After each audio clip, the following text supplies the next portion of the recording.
মানুষ যখন জ্ঞানী হয় তখন তার কথা কমে যায়, মানুষের জ্ঞান যত কমে তার কথা তত বাড়ে। আপনি দেখবেন সিংহ কোনো চিৎকার চেঁচামেচি করে না, কিন্তু চিৎকার চেঁচামেচি কে করে? হ্যাঁ, নামটা আমি বললাম না, আপনাদের প্রতি শ্রদ্ধা রেখে বললাম না। চিৎকার চেঁচামেচি করাটাই ব্যক্তিত্ব না।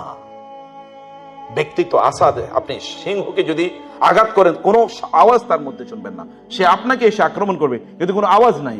কিন্তু অন্য একটা আছে, ছোট একটা ডিল ছুড়লেও দেখবেন এরপরে চিৎকার, কি চিৎকার, মনে হচ্ছে সব খায়া ফেলবে, কিন্তু আসলে কিছুই করার ক্ষমতা নাই ওর। চিৎকার চেঁচামেচির মধ্যে কোনো ব্যক্তিত্ব নাই। ব্যক্তিত্ব আছে ভিন্নতার মধ্যে। সাইলেন্স ইজ গোল্ডেন বলা হয়। খালিদ ইবনে ওয়ালিদের কথা একবার চিন্তা করে দেখেন। খালিদ ইবনে ওয়ালিদ তিনি যখন ইসলামের পক্ষে বিপক্ষে যুদ্ধ করেছেন তখনও তিনি বিজয়ী। ইসলামের পক্ষে যত যুদ্ধ করেছেন সকল যুদ্ধে তিনি বিজয়ী।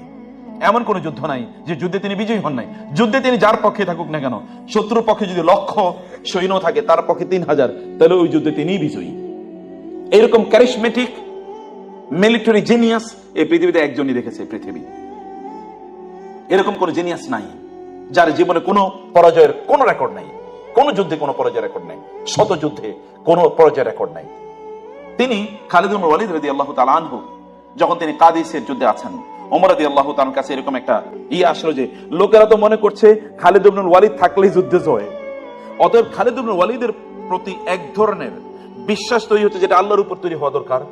এটা তাহলে একটা শিরকের গন্ধ তৈরি হয়ে যাচ্ছে। ওমর রাদিয়াল্লাহু তাআলার সাথে সাথে আবু উবাইদা ইবনে জাররাহ রাদিয়াল্লাহু তাআলা আনহুকে গভর্নর বানিয়ে তিনি চিঠি দিলেন যে খালিদ ইবনে ওয়ালিদ এখন থেকে আর সেনাপতি থাকবে না। খালিদ ইবনে ওয়ালিদ তিনি চিঠিটা পাওয়ার পরে তিনি পেছনে চলে গেলেন, সেনাপতি আবু উবাইদাকে সামনে দিয়ে দিলেন, কিন্তু তিনি যুদ্ধে আগের মতো করে যাচ্ছেন। তার মৃত্যুর সময় তিনি তার বিছানায় শুয়ে আছেন, মারা যাচ্ছেন ওইখানে। তার মৃত্যুর সময় তিনি কাঁদছেন। লোকেরা বলছে, খালিদ আপনি কাঁদছেন কেন? বলে, তোমরা আমার শরীরটা একটু তাকিয়ে দেখো তো, শরীরে এমন কোন জায়গা নাই যেই জায়গায় আঘাতের চিহ্ন নাই।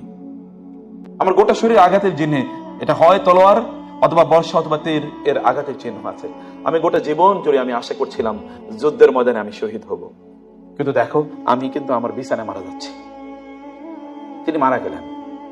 গোটা মদিনায় একটা ঝড়ের মতো, একটা মহা ঝড়ের মতো একটা অবস্থা তৈরি হলো। খালিদ মারা গেছে, মানুষ চিন্তা করতে পারছিলেন না খালিদ মারা গিয়েছে। কান্নার রোল, মানে ঝড় যেরকম সব বিধ্বস্ত করে দেয় এরকম সব বিধ্বস্ত করে দিচ্ছে। কান্নার রোল চারিদিকে।